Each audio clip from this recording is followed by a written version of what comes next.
Saya di sini untuk berbagi opini bahwa pandemi dapat mengakibatkan adiksi. Sebagai mahasiswa, kita dituntut untuk peka terhadap situasi terkini. Kami akan melawan candu dengan candu. Kami siap untuk beraksi dan act your knowledge and break our boundaries.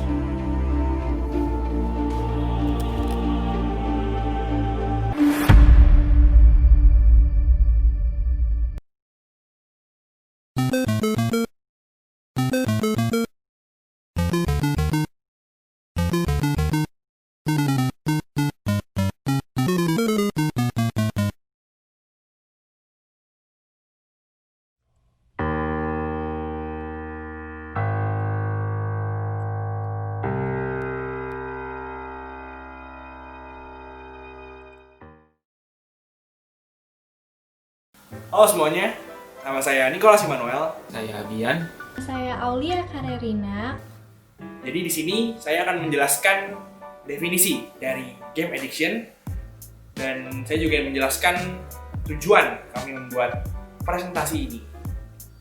Ya, tujuan dari presentasi kali ini kami ingin menyadarkan kepada teman-teman yang menonton video ini bahwa pada masa pandemi seperti ini tentunya kita akan memiliki banyak waktu luang.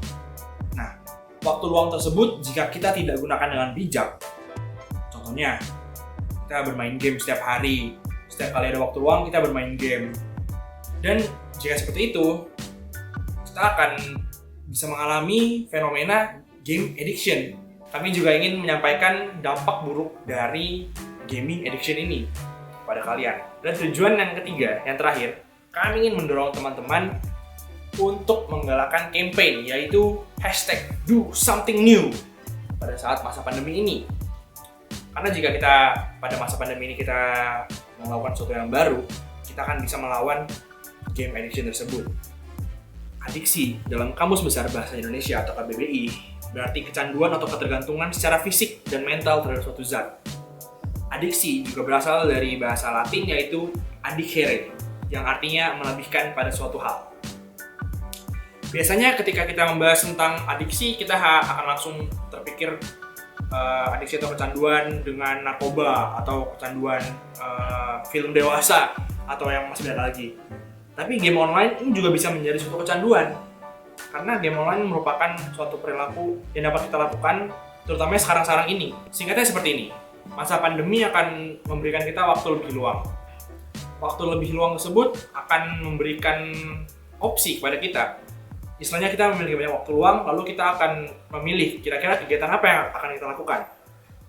Salah satu kegiatan yang dapat kita lakukan adalah bermain game. Ketika kita memutuskan untuk mengalokasikan waktu yang kita punya untuk bermain game, maka perilaku tersebut akan menjadi terulang-ulang. Karena dalam keseharian kita secara terus-menerus bermain game. World Health Organization atau WHO pada tahun 2018 secara resmi telah mengkategorikan perilaku gaming addiction ke dalam International Classification of Disease versi 11 atau ICD-11. Hal ini menunjukkan bahwa perilaku gaming addiction membutuhkan perhatian dari kita, bahwa ini merupakan suatu gejala atau fenomena yang serius sehingga kita harus menanggapinya dengan serius juga. Menurut International Classification of Disease atau ICD versi ke-11, gaming addiction ditandai dengan suatu perubahan. Perubahan tersebut meliputi gangguan kontrol terhadap diri sendiri. Individu diyakini kehilangan kontrol atas dirinya. Apa yang dipikirkannya hanyalah game. Kemudian juga individu tersebut lebih memprioritaskan bermain game daripada kegiatan lainnya karena saking kecanduannya tadi. Banyaknya waktu yang dihabiskan dalam bermain game juga dapat berpengaruh terhadap lingkungan sekitar individu. Bisa saja individu tersebut jadi cuek atau menjadi susah dipanggil oleh orang tua karena alasannya masih bermain game, dan mungkin mereka akan bilang, iya sebentar Bu, iya sebentar Pak. Itu bisa saja terjadi. Kami sebagai mahasiswa Fakultas Psikologi merasa terpanggil untuk turut berpartisipasi dalam mengatasi masalah adiksi ini. Jadi kami bertiga, saya Nicholas, ada Abian, ada Karen, kami ingin menawarkan suatu solusi. Solusi tersebut berlandaskan teori trans-theoretical model, dan solusi tersebut kami beri nama Candu, CANDU. Nanti akan dibahas oleh teman saya. Kami juga ingin mengajak untuk menggalakkan campaign ini sehingga kita dapat bersama-sama mengurangi game addiction ini. Halo, saya Abian, dan pada video kali ini saya akan melanjutkan pembahasan dari game addiction. Game addiction sendiri terjadi karena beberapa faktor. Ada faktor internal dan juga faktor eksternal. Untuk faktor internal sendiri, yang pertama yaitu keinginan dari diri sendiri untuk memperoleh nilai yang tinggi dalam game online tersebut. Seperti yang kita tahu, game online itu ada level-level, mulai dari level 1, 2, 3, dan seterusnya. Dan setiap level itu pasti ada nilai atau tujuan atau skor yang harus kita peroleh supaya kita dapat melanjutkan ke level berikutnya. Yang kedua, rasa bosan yang dirasakan kita sebagai remaja karena kita udah bosen di sekolah atau di rumah, apalagi pas pandemi gini kan. Kita udah bosen, akhirnya kita melarikan diri ke game online tersebut. Yang ketiga, tidak mampu mengatur prioritas untuk aktivitas lain. Karena game online itu bersifat canduan gitu ya, bersifat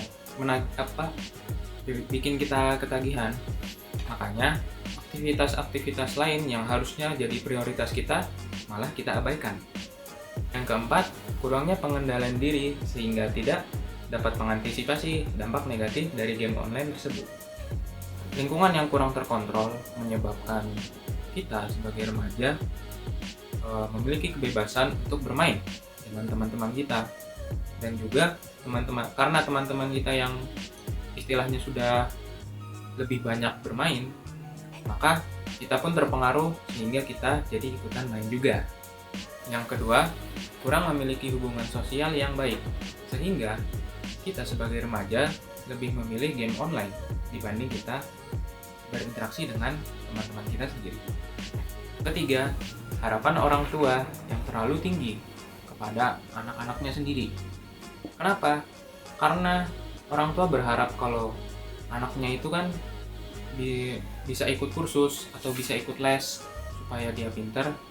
Cuman yang harus dikorbankan adalah waktu bermain bersama keluarga itu sendiri. Jadi waktu bermain dari anak bersama keluarga itu sendiri, dan waktu bermain tersebut menjadi berkurang bahkan terlupakan. Nah, yang selanjutnya adalah kenapa sih game addict itu bisa membuat kita jadi berperilaku yang seperti itu?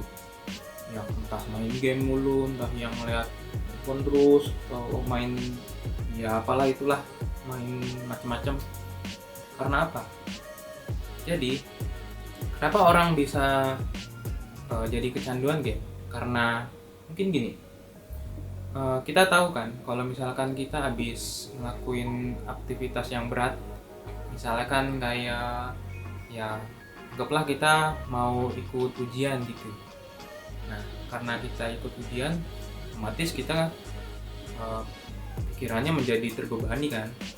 Karena pikiran kita yang terbebani tersebut, maka kita jadi kayak anggaplah jadi stres. Nah, karena stres itu kita butuh ngilangin stres kita, ngilangin penat kita dengan cara main game. Oke lah, kita main game. Tapi kalau kelebihan, jadinya malah jadi kecanduan game. Nah, karena kecanduan game itu, makanya kita bisa berperilaku ya seperti yang tadi saya jelaskan. Nah, pada intinya game addiction itu berbahaya karena game addiction itu dapat berpengaruh pada faktor internal dan eksternal atau diri kita sendiri dan juga lingkungan atau ke orang lain. Halo, nama saya Aulia Karerina. Kalian bisa manggil aku Karen dan aku di sini bakal ngejelasin solusi dari game addiction pada saat pandemi seperti ini. Dari ilmu psikologi yang kami pelajari, kami menerapkan teori trans-theoretical model untuk memperkuat solusi yang kami coba berikan, yaitu adalah candu. C untuk cari aktivitas yang belum pernah kamu lakukan atau kamu sempat tertarik tapi belum sempat untuk mencobanya, seperti berolahraga atau mungkin memasak dan lainnya.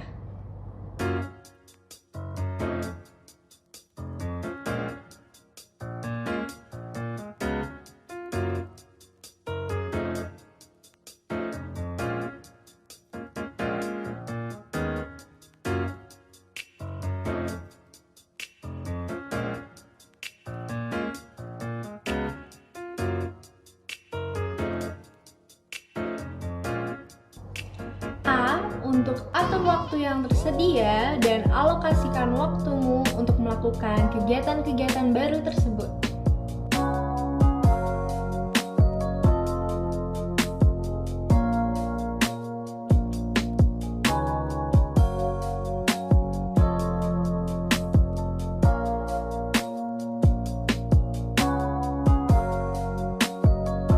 N. Untuk niatkan bersungguh-sungguh mengurangi waktu untuk bermain game. D. Untuk disiplin dan komitmen terhadap perubahan yang akan kamu jalani.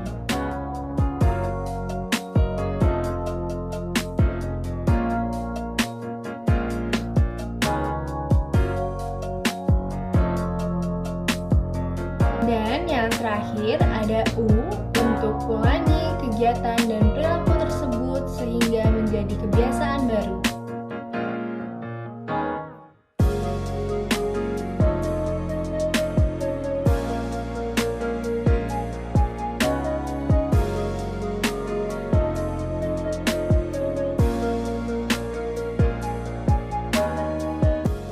Sebelum video ini berakhir, berikut adalah opini dari orang tua tentang game addiction. Dari sudut pandang orang tua, bagaimana opini Bapak terhadap game addiction?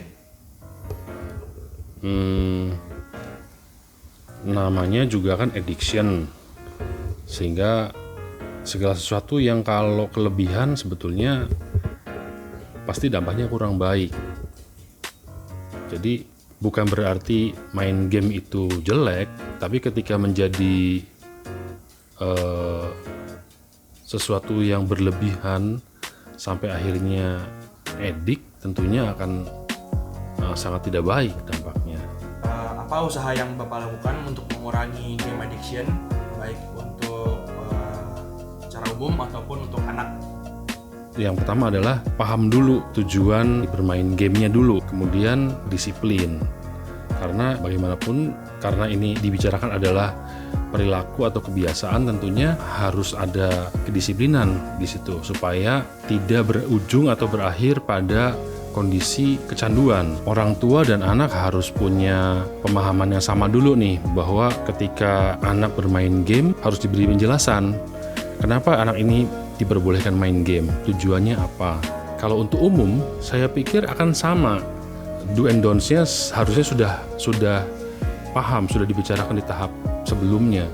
Sehingga tinggal bagaimana mendisiplinkan diri sendiri atau memberi pemahaman lebih lanjut kepada si remaja atau pemuda tadi, di bahwa kedisiplinan itu penting. Apa opini Bapak terkait solusi yang kami tawarkan, yaitu #DoSomethingNew? Saya kira itu sangat baik ya. Di tengah game addiction yang terjadi, kemudian Anda menawarkan solusi tadi, melakukan sesuatu yang baru, keluar dari rutinitas. Addiction itu kan memang aktivitas atau rutinitas yang terjadi terus-menerus jangka waktu yang panjang sehingga mengakibatkan kecanduan. Dengan ditawarkan melakukan sesuatu hal yang baru, tentunya akan sangat baik, karena biasanya yang terjadi pada khususnya anak-anak yang kecanduan game, mereka seolah-olah tidak punya pilihan lain. Ketika ada waktu luang, maka akan langsung otomatis akan langsung masuk ke kembali ke gamenya. Nah, dengan ditawarkan atau dibimbing dengan melakukan sesuatu hal yang baru, tentunya itu akan sangat solutif. Terima kasih banyak Pak untuk kesempatannya. Terima kasih sudah memberikan komentar dan opini terkait game addiction. Nah, untuk penutup, kalau saya bilang candu, nanti Bapak bilang ke kamera, do something new. Oke. Ya. Candu, Do something new. mantap. Oke. Sekian presentasi dari kami. Kurang lebihnya mohon maaf. Kiranya apa yang kami presentasikan dapat bermanfaat bagi kita semua. Terima kasih. Sampai jumpa. Jangan lupa untuk tetap do something new.